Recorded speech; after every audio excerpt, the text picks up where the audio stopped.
ನಮಸ್ಕಾರ. ಹಾಯ್, ನಾವು ಕುಂದಾಪುರದರ್ ದುಬೈಯಿಂದ.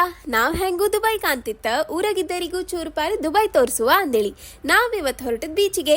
ಕುಂದಾಪುರದರಾಯಿ ಕಡ್ಲಿಗೆ ಹಬ್ದು ಹೇಳಿ ಕೊಡ್ಕ, ಹಾಂಗಾಯಿ ಫಸ್ಟ್ ವಿಡಿಯೋ ಬೀಚಿಂದಾನೇ ಶುರು ಮಾಡಿದ್ದೆ. ಇಲ್ಲ ರೋಡ್ ತೋರ್ತಿತ್ತಲ್ಲ, ಅದೆಲ್ಲ ಒಂದ್ ಕಾಲ್ದಂಗ್ ಬರೀ ಕಡ್ಲ. ಇವ್ರು ಹೊಯ್ಂಗಿ ತಂದು ತುಂಬಿಸಿ ಕುದ್ರು ಮಾಡಿ ಬಿಟ್ಟಿರ್. ಈಗ ಕಂಡ್ರು ಒಂದ್ ಕಾಲ್ದಂಗ್ ಹಾಂಗಿದಿ ತಂದೇಳಿಯೂ ಹೇಳು ಕೆಡಿಯ. ಅಂತೂ ಇಂತೂ ನಾವು ಬಂತು ದುಬೈ ಐಲ್ಯಾಂಡ್ ಬೀಚಿಗೆ. ಐಲ್ಯಾಂಡ್ ಅಂದ್ರೆ ದ್ವೀಪ, ನಂಬದಿ ಕುದ್ರ ಅಂತತ್ತಲ್ಲ, ಸುತ್ತ ನೀರು ಮಧ್ಯನೆಲ್ಲ. ನಾವೀಗ ಕುದ್ರಗೆ ನಿಂತಿತ್, ನೀವಿದಕ್ ದುಬೈ ಕುದ್ರಂದು ಹೇಳಕ್. ನಮ್ಮಗು ಸೀದಾ ಓಡದ್ ನೀರಿಗೆ, ಅಂದ್ರೂ ಎಳ್ಕಂಡ್ ಹೊಯ್ ಒಂದೆರಡು ಫೋಟೋ ತೆಕ್ಕಂತ. ಆಮೇಲೆ ಕಡ್ಲಿಗೆ ಇಳಿತ್. ನೀರ್ ಕಾಣಿ ಎಷ್ಟು ಸಾಪಿತ್ತ, ಅಡಿ ಇಪ್ಪು ಕಲ್ಲು ಹೊಂಗಿ ಎಲ್ಲ ತೋರುತ್ತ. ನಾವು ಊರಾಗೆಲ್ಲ ಸಮುದ್ರಕ್ಕೆ ಇಳಿತಿಲ್ಲ, ಹೆದ್ರಿಕೆ ಅತ್ತ. ದೊಡ್ಡ ಅಲಿ ಬತ್ತಾರ, ಇಲ್ಲ ಹಂಗಲ್ಲ, ಸ್ವಿಮ್ಮಿಂಗ್ ಪೂಲ್ ಕಣಂಗ್ ನಿತ್ ನೀರ್ ಎಷ್ಟು ಬೇಕಾದ್ರೂ ಮೀಸಾಡ್ಲಕ್.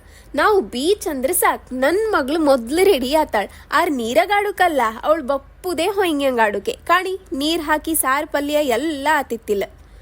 3 ಜನ ಸಮ್ಮ ನೀರಾಗ ಸೊಕ್ಕದಾಯ್ತು. ಸೂರ್ಯ ಮುಳುಗು ಹೊತ್ತು ಆಯ್ತು. ಇನ್ ನೀರ್ ಆಡದ್ ಸಾಕಂದೇಳಿ ಹೊರಗ್ ಬಂತು. ಇವ್ರಪ್ಪ ಮಗಳದ್ ಮತ್ತೊಂದ್ ರೌಂಡ್ ಫೋಟೋ ಶೂಟ್ ಸಹ ಆಯ್ತು. ಜೋರ್ ಹೊಸು ಆತಿದ್ದಿತ್ತು. ಹೊಸ್ತಾಗಿ ಆದ ಬೀಚ್ ಆಪಕ್ ಹೋಗಿ ಐಸ್ ಕ್ರೀಮ್ ಕಾಫಿ ಬಿಟ್ರೆ ಎಂತದು ಇರ್ಲ. ಅದೆಲ್ಲ ತಿಂದು ಹೊಸು ಹಾಪ್ತ. ಹೌದಾ, ಹಂಗಾಗಿ ಸೀದಾ ಗಾಡಿ ಹತ್ಕೊಂಡ್ ಮನಿಗ್ ಬಂತು. ಇವತ್ತಿಗಿಷ್ಟೇ. ನಂಗಿನ್ನು ಸುಮಾರು ಕತಿ ಹೇಳೋಕಿತ್ತು ಹೋಯ್, ಒಂದೇ ವಿಡಿಯೋದಾಗ ಆಪ್ದಲ್ಲ ಇದು. ಈ ವಿಡಿಯೋ ಲೈಕ್ ಮಾಡಿ, ನಮ್ಮ ಪೇಜ್ ಫಾಲೋ ಮಾಡಿ, ಶೇರ್ ಬಟನ್ ಒತ್ತಿ ಇದ್ದರಿಗೆಲ್ಲ ಕಳಿಸಿ. ಫಾಲೋ ಮಾಡೋದು ಮರಿಬೇಡಿ. ಮತ್ತೆ ಸಿಗುವ ಅಕ್ಕ.